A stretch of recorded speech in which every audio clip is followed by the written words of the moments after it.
ભેગું કરતા ભેગું નથી. લાંબી સ્ટોરી તો ખુશીબેને ખૂબ જ સરસ રજૂઆત કરી. આ ઉંમરમાં ખરેખર આટલું બોલવું અને હજુ તો ઘણું બાકી છે, એના માટે ખૂબ જ તાળીઓ ખુશીબેન માટે.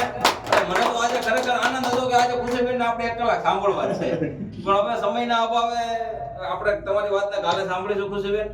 તો આ સાથે હાલો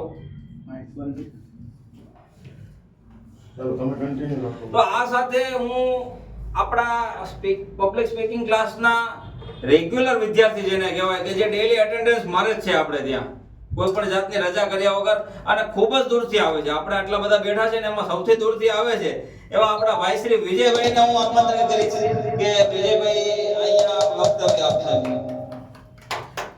સાહેબ દૂરથી આવે, વલસાડથી વિડિયો દેખો. હેલો હેલો,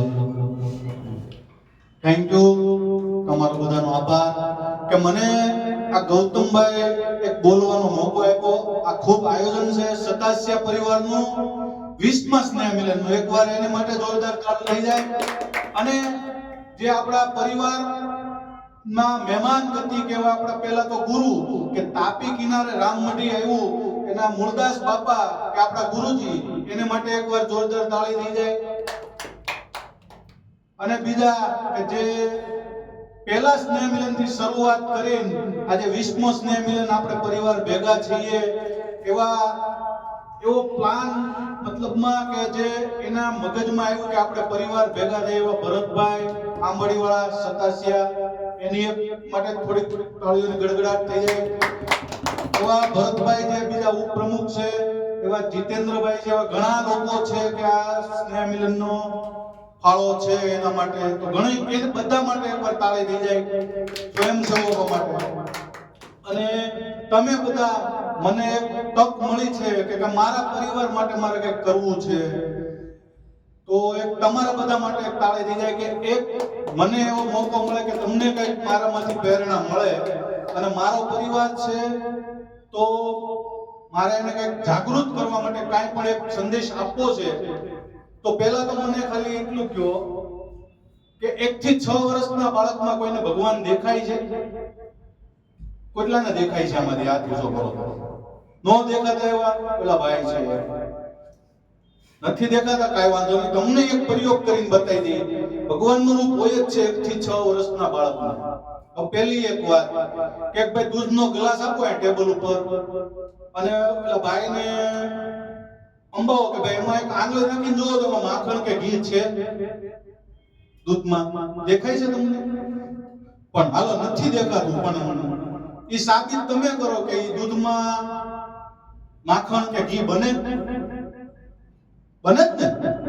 બસ એ જ પ્રકારે 1 થી 6 વર્ષનું જે બાળક છે ને, ભગવાનનું રૂપ છે. એને તમારે ખાતા ન શીખવાડવું પડે. એ જન્મે ત્યાંથી દૂધ પીએ છે. 6 વર્ષથી 7મા વર્ષમાં જાય ને એટલે આપણે એને ત્રોફા પીવરાવા લઈ જઈએ છીએ. એને પીતા નથી આવડતો કઈ રીતે પીવું, એટલે આપણે કેવું પડે નળી નાય પાછી ફૂંક માર. એટલે આ કુદરતી કલા છે કે ભગવાનનું રૂપ હોય તો જ એને આવડે. જન્મજાતથી બાળકને ખવડાવો. અને મારા પરિવારને જાગૃત કરવા માટે આ ભાગદોડની જિંદગી થઈ ગઈ છે, મારો પરિવાર છૂટો ન પડે એ માટે થોડુંક જાગૃત કરવું છે કે તમારા બાળક માટે હું તમને 5 બ્રહ્માસ્ત્ર આપું છું. એ તમે રોજ ફોલો કરશો ને એટલે તમારું બાળક તમારું જ રહેશે આ જીવન. પહેલું કે બાળક સામે કોઈ ગુસ્સો કરવો. ગુસ્સો કરશો તો એ તમારી પાસે આવશે નહીં, તમારાથી દૂર રહેશે. બીજું કે બાળક સામે બરાડા કે ઘાટા પાડવા નહીં, એનથી જિદ્દી થઈ જશે. ત્રીજું કે બાળક પર કોઈ દિવસ હાથ ઉપાડવો નહીં.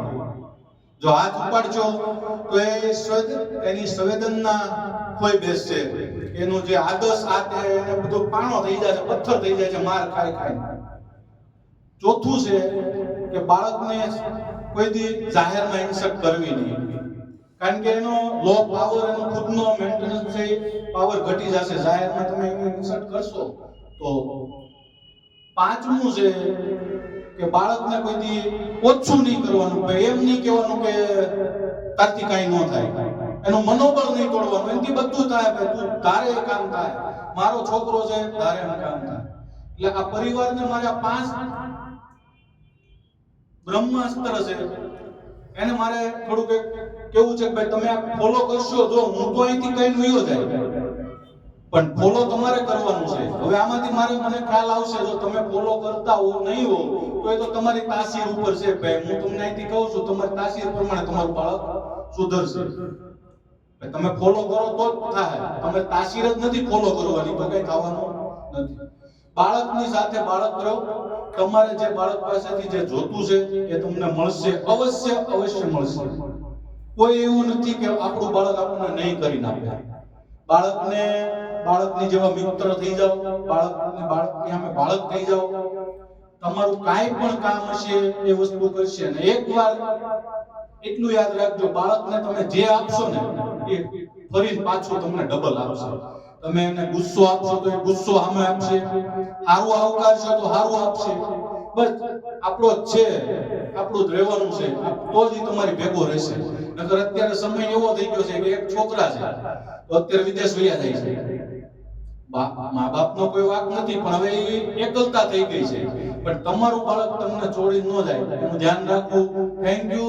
મને આ 5-10 મિનિટનો જે મોકો મળ્યો, ગૌતમભાઈ કીધું કે ભાઈ કામ આવશે, બરોબર. થેન્ક યુ, તમારો આભાર.